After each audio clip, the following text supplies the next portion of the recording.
Salam jumpa para saudara dan saudari. Perkenalkan, saya Saudara Al. Di sini saya akan membagikan pengalaman dari para saudara novis di Novisiat Transitus Depok perihal proses pengolahan sayur secara organik yang memanfaatkan sampah-sampah dari dapur.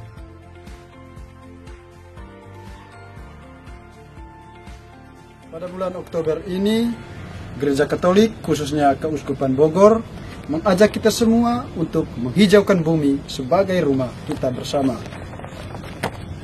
Ini sesuai dengan ensiklik Laudato Si dari Paus Fransiskus, yaitu untuk mengajak kita semua untuk mengarahkan perhatiannya kepada pribadi manusia, khususnya yang berkekurangan makanan. Hal ini kita dapat mulai dengan memanfaatkan lahan lingkungan tempat tinggal kita sendiri untuk mencukupi kebutuhan pangan kita. Nah, sekarang saya akan mengajak para saudara dan saudari untuk melihat seluruh rangkaian proses pengolahan sayur secara organik di Novisiat Transitus Depok ini.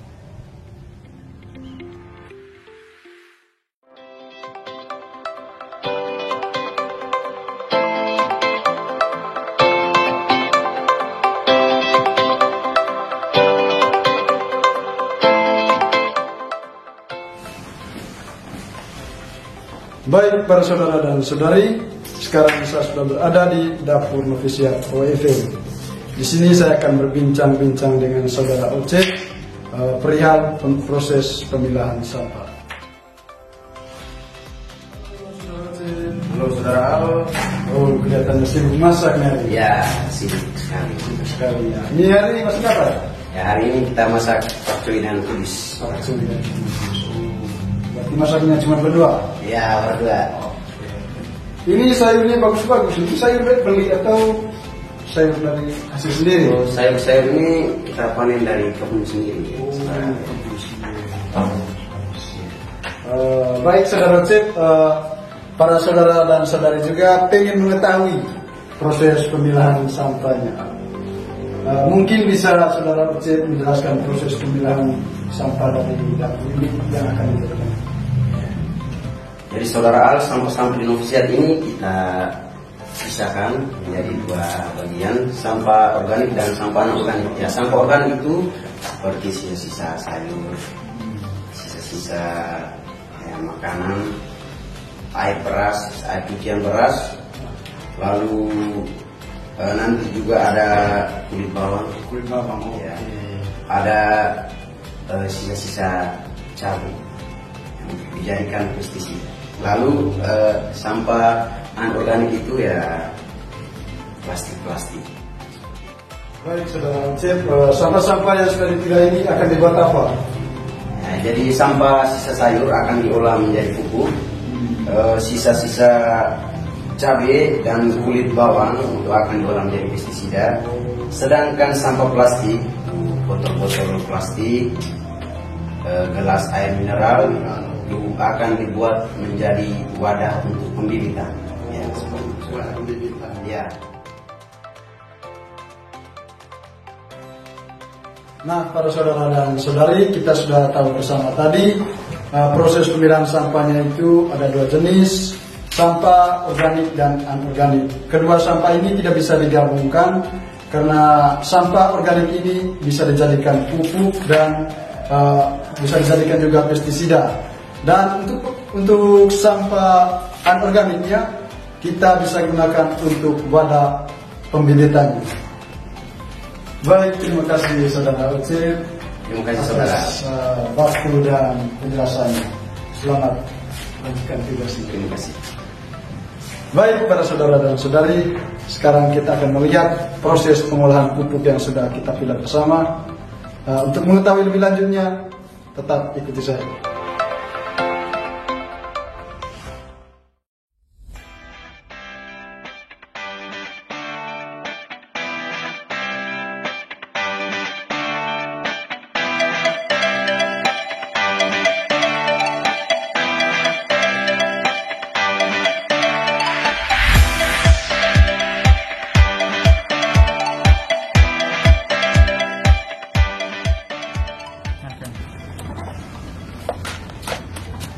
Baik saudara dan saudari, sekarang saya sudah berada di tempat pengolahan pupuk dari sampah-sampah organik dari dapur.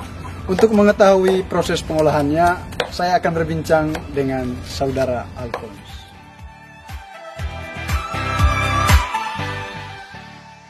Halo saudara Alphonse. Halo. Bagaimana kabarnya? Baik. Oh, syukur. Bisa kita berbincang-bincang sedikit mengenai proses pengolahan pupuk ini? Ya, bisa. Oke, saudara Alphonse, mungkin saudara Alphonse bisa menjelaskan proses pengolahan pupuk secara organik ini yang memanfaatkan sampah-sampah organik dari dapur. Baik, di sini kami mengolah 2 jenis pupuk yang bahan-bahannya berasal dari sisa-sisa sampah dapur, yaitu pupuk organik cair dan pupuk organik padat. Untuk bahan-bahannya, selain bahan-bahan utama tadi, sisa-sisa sampah dapur, sayuran, buah-buahan busuk, air cucian beras. Karena di novisiat ini ada bahan-bahan organik yang bisa digunakan untuk membuat pupuk seperti cacahan batang pisang, sabut kelapa, sekam padi, kotoran kambing, itu bisa kita gunakan untuk proses pembuatan pupuk. Setelah bahan-bahannya sudah ada semua, bagaimana proses pengolahan atau pembuatannya? Untuk proses pembuatan pupuk padatnya, sampah-sampah dari dapur itu harus kita cuci dulu. Hal ini mengurangi agar dalam proses fermentasi, zat-zat yang berbahaya itu akan menghalangi proses fermentasi itu, sehingga pupuk yang dihasilkan nanti tidak bagus. Ya, kita cuci, kemudian kita caca sampah-sampah itu, caca sekitar 5-10 cm. Ya, agar proses penguraiannya cepat. Ya, sesudah kita caca, kita campurkan dengan bahan-bahan lain tadi. Bahan tambahannya. Ya, bahan-bahan seperti kotoran kambing, kemudian sekam padi. Sekam padi di sini berfungsi untuk menyuburkan tanah, menggemburkan tanah juga, dan mengikat zat-zat logam-logam yang berat. Ya, sesudah kita campurkan itu semua, kita aduk rata, lalu disiram dengan M4 dan gula yang sudah dilarutkan, yang berfungsi sebagai pengurai. Ya. Sesudah itu kita larut, kita campurkan, kita aduk rata, lalu ditutup dengan karung goni di tempat yang sejuk dan jauh dari sinar matahari dan terpaan hujan. Ya. Pengolahan pupuk cairnya itu bagaimana? Untuk pengolahan pupuk cairnya hampir sama dengan proses pembuatan pupuk padat. Ya, sampah-sampah itu harus kita cuci, kita caca dulu, ya, caca sampai halus. Dan perbedaannya, kita masukkan ke dalam wadah yang berukuran besar, ya, yang sudah ada penutupnya. Kita masukkan di situ semua bahan tambahan seperti cacahan batang pisang, kemudian sabut kelapa, kita masukkan di situ. Kemudian kita aduk rata dan siram dengan air. Ya, air cucian beras dan M4 dan gula. Ya, kita aduk rata, kemudian ditutup dengan plastik. Ya, plastik bagian atasnya kita lubangi. Dan bagian atasnya itu bisa berfungsi untuk memasukkan selang ke dalam wadah yang berfungsi untuk mengatur suhu dalam wadah itu. Dan selang yang bagian ujungnya di luar kita masukkan ke dalam botol yang sudah berisi dengan air. Berapa lama proses penguraian kedua pupuk ini sehingga menjadi pupuk yang siap digunakan? Untuk pupuk padat proses penguraiannya sekitar 1 minggu. Dan kita bisa melihat melalui warnanya. Kalau warna pupuk itu kehitam-hitaman, berarti pupuk itu sudah siap digunakan.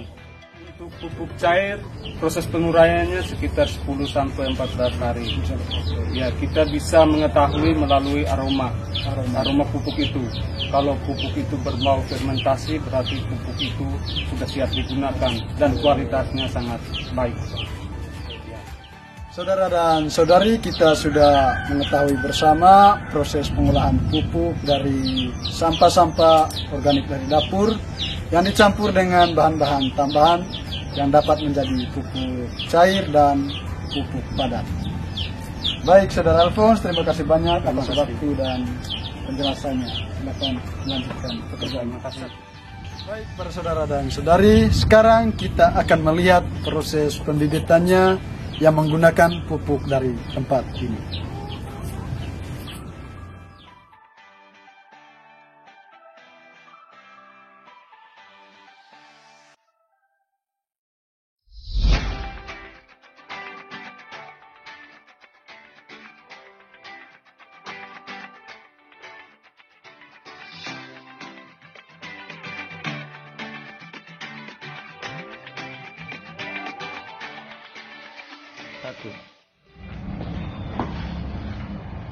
Saudara dan saudari, sekarang saya sudah berada di tempat proses pembibitan sayuran.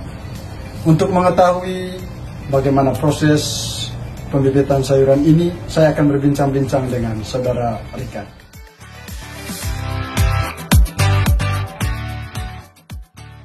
Halo, Saudara Richard. Hai Saudara Al. Bagaimana kabarnya? Baik. Baik, Saudara Richard, mungkin kita bisa berbincang-bincang sedikit mengenai bagaimana proses pembibitan sayuran ini. Karena para saudara dan saudari juga ingin mengetahui bagaimana proses pembibitan sayuran ini. Mungkin Saudara Richard bisa menjelaskan. Terima kasih Saudara Al. Saya akan menjelaskan proses pembibitan. Pertama, kita perlu menyediakan benih. Yang kedua, tanah dicampur pupuk organik yang diolah dari sampah-sampah dapur.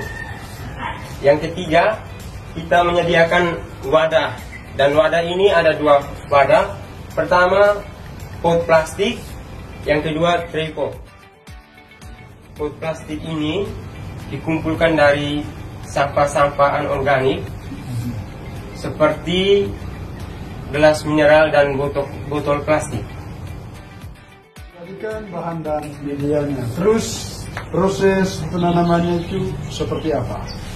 Proses penanamannya, pertama tanah dicampur dengan pupuk organik, kemudian tanah yang telah dicampur dimasukkan dalam pot plastik ataupun tray pot. Setelah itu diisi benih, minimal satu pot, satu atau dua benih. Oke.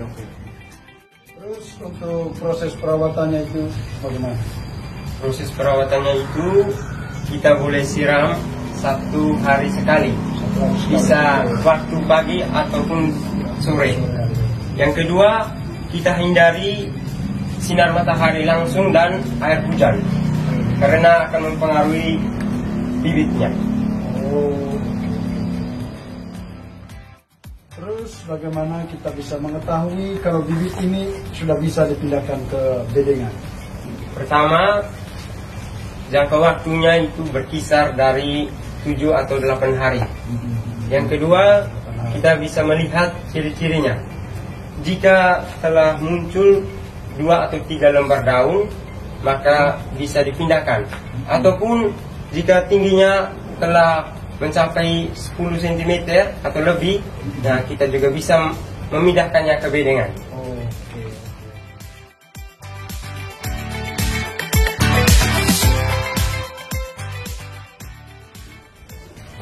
Baik, saudara dan saudari, kita sudah melihat bersama proses pembibitan yang menggunakan pupuk organik dari sampah-sampah organik dari dapur yang sudah diolah.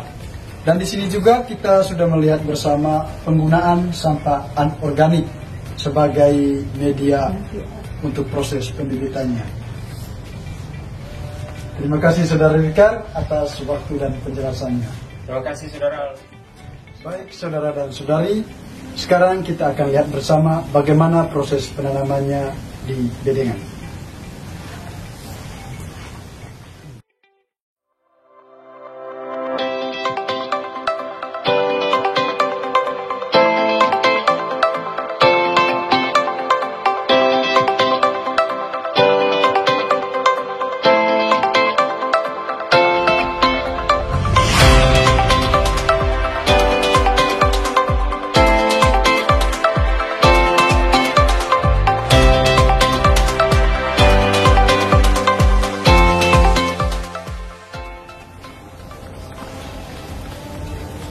Baik saudara dan saudari, sekarang saya sudah berada di Bedengan Novisiat. Pasti saudara dan saudari juga ingin mengetahui bagaimana sih proses penanaman sayur ini. Untuk mengetahui proses penanamannya, saya akan berbincang-bincang dengan saudara Gary.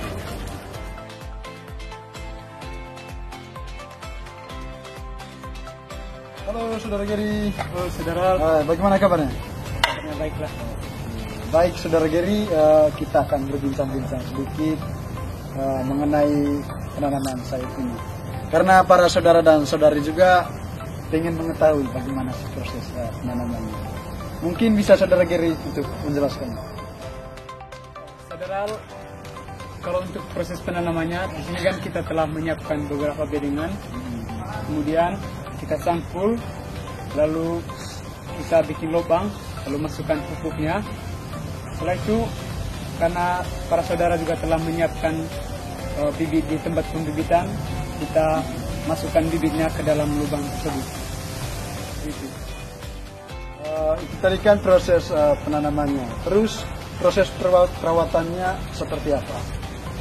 Ya, kalau untuk proses perawatannya, di sini kita ada 3 bentuk proses perawatan. Yang pertama pemupukan, yang kedua penyemprotan pestisida, dan yang ketiga penyiraman. Nah, untuk pemupukannya kita menggunakan pupuk padat dan pupuk cair yang sudah diolah oleh para saudara dari sisa-sisa sampah organik dapur seperti sisa-sisa sayuran. Selain itu, untuk pestisidanya kita peroleh dari sisa-sisa sampah organik dari dapur seperti kulit bawang, cabai, dan tambahan lainnya itu tembakau, lalu kita campurkan ke dalam air. Kemudian kita bisa diamkan selama 1 malam, lalu besoknya kita bisa siramkan. Oke, untuk proses pemupukan, proses penyemprotan pestisidanya dan penyiramannya itu kira-kira berapa kali? Kalau pemupukannya sekitar 2 minggu sekali. Lalu penyemprotan pestisidanya seminggu sekali. Kemudian penyiramannya setiap hari, pagi dan sore. Terus untuk jangka waktu sampai pada panennya itu berapa lama?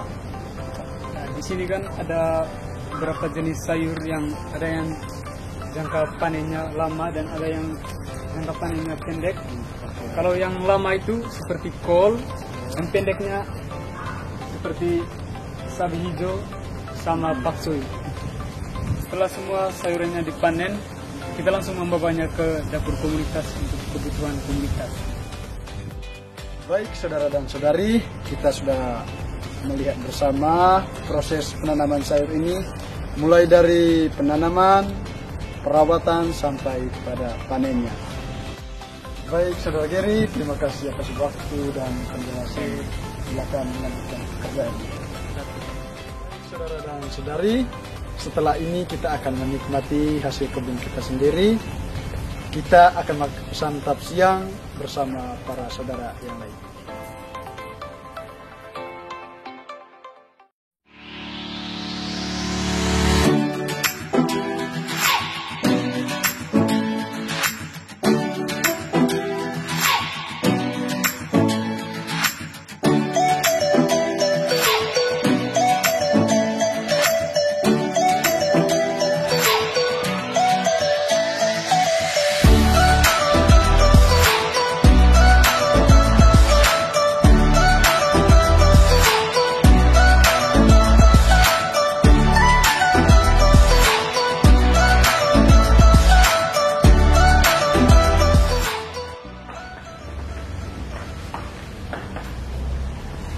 Baik para saudara dan saudari, kita akan menikmati makan siang bersama dengan para saudara novis.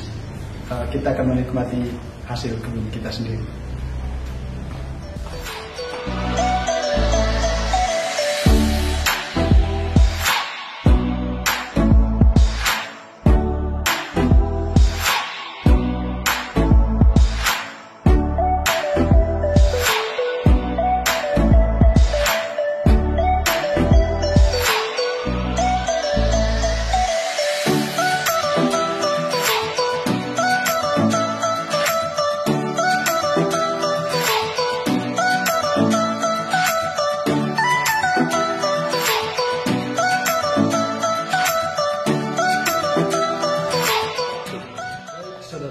saudari, kita sudah melihat seluruh rangkaian proses pengolahan sayur secara organik di Novisiat Transitus Depok.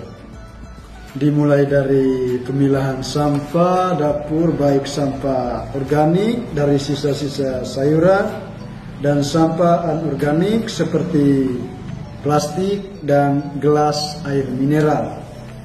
Kemudian kita juga sudah melihat proses pengolahan pupuk yang memanfaatkan sampah organik dari dapur yang sudah dipilah.